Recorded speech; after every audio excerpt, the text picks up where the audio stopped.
ఓం శ్రీమాత్రే నమః. మనం ఏ పూజ చేసినా, వ్రతం చేసినా, కలశ స్థాపన చేసి మండపారాధన చేస్తాం.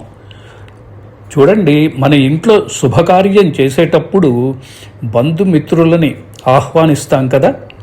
అలాగే స్వామి, మీకు పూజ చేయాలని అనుకుంటున్నాము, మా ఇంటికి దయచేయండి అని దేవతలని ఆహ్వానించటమే మండపారాధన. అధిదేవత ప్రత్యధి దేవత సహితంగా వరుస క్రమంలో సమంత్రకంగా ఆహ్వానం పలుకుతాము.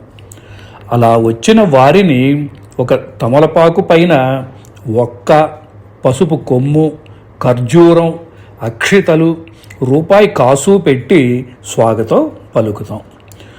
ఇందులో ఒక్క దేవతాంశగా, పసుపు కొమ్ము దేవతాంశ స్త్రీ రూపంగా, ఖర్జూరం నివేదనగా, అక్షితలు అర్చనగా, రూపాయి నాణ్యం హిరణ్య రూపంగా సమర్పిస్తాం.